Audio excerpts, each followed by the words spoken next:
Debt will always be big and something you fear when it remains unknown.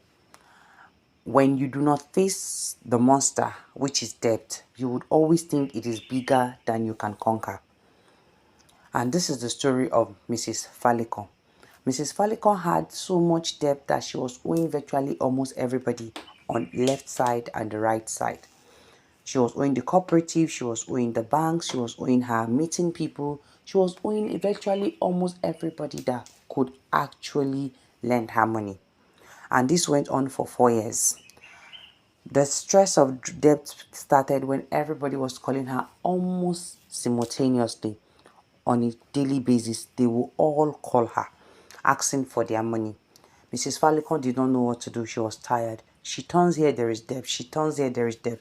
The depression was coming so deep on her that she almost collapsed. But of course, when she reached out, I had to tell her this: write down all your debts. And she said, no, it is too big. I cannot write them down. It is plenty. I am even scared to know how much it is. I told her, what you don't write, what you don't know, will keep being a monster and will keep chasing after you. She encouraged herself and wrote down the debt. When she wrote down the debt, and I asked her, write every person's name with the amount you owe them. Finally, she was able to write everything and realize it was 12 million naira she owed. She owed them 12 million naira and in total, and she has a business that produces about 400,000 naira weekly. Her business, apart from other things she does. So we did the math. Now, until she wrote it down, she did not know that she would be able to pay off those debts in 14 months, because that was the time it actually took her to pay off the whole 12 million naira. So today, I want you to write every creditor, principal balance, interest, payment, due date, and consequences of non-repayments you have. Those you're owing, write them down. Those that are non-interest, write them down. Those that are interest, write them down. Those that you write those that have interest, write those that don't have interest down.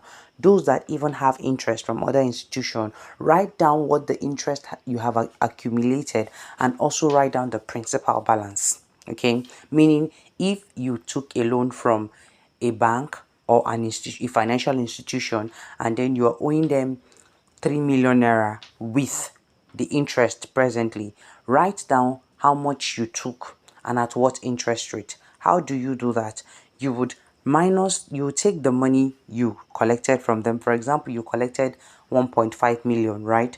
And then they gave you at 3% interest rate monthly. You would divide 1.5 million times the number of months that they gave you the money for. They might have given you the money for 12 or 14 months, or let's even say 24 months. You divide 1 million by 24 months, right? You keep it. Then you also come back and know how much that money is monthly. Then you go back to your calculator again and divide 1 million times, you're going to divide 1 million times 10. Or you took 1.5 million, sorry, you're going to divide 1.5 million divide by 10. You would get the 10%. Then from that 10%, which is 150,000, you're going to divide it times 10 again, which would be 15,000 naira. Then you would take 15,000 times 3. It will give you 45,000, which is a 3% that they had given you that money for. Now you get to know that, okay, for every month I was paying these people, it means I was paying them 45,000 naira interest aside what they are going to be deducting from the 1.5 million.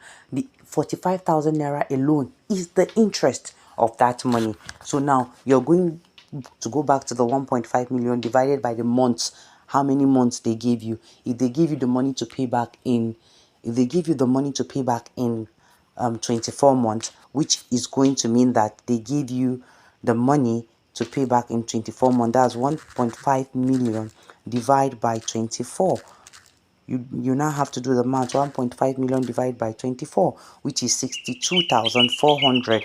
When you add up the 45,000 naira you have gotten from the interest, it means every month you're going to be giving them 107,000 naira monthly. You are going to put the principal down, which is 1.5, and you're going to put the interest down, which is 45,000. And most likely you would want to realize that you're giving more than you actually thought you would be giving at the beginning of the whole loan thing, right? But do not worry, it is just a discovery, and you are on a journey, and you're going to get out of it. So today I want you to declare. Also remember the dates, the ones that have due dates, the ones that have penalties, right, and consequences of non-payment. If for some people's debt, when they do not pay, and then they hold the debt, um they hold the debt, and then they refuse to pay, maybe they hide from paying the debt, it increases apart from the normal 3% that the debt was disbursed at as interest rate. They also inquire 1% penalty every day. So if, for example, you take 1.5 million as your loan, as a loan for 24 months, and then you refuse to pay, you've been defaulting, you will begin to inquire an additional 1%, right? An additional 1% penalty fee on that loan. So for example, you add 1% to that 45,000 naira which you already have, you would be giving them every time you'll be giving extra of 15% as penalty, extra of 15,000 as penalty, sorry. So that is what debt does to you. So today I want you to just declare out loud, okay? Declare out loud: my debt is a problem I can examine, organize, and strategically attack. My debt is a problem I can examine, organize, and strategically attack. You know that you can do it, and I trust you can do it. So today I want you to immediately go and create your debt list. Create the debt list of all the people you are owing, okay? Create the list, write it according to their names, when you took the loan, the time you took the loan, what you took the loan for, how much you're owing, how much is remaining, and we would see how you would be able to pay off those debts. You are going to share this, comment, and also subscribe to this channel. I would see you in day 7.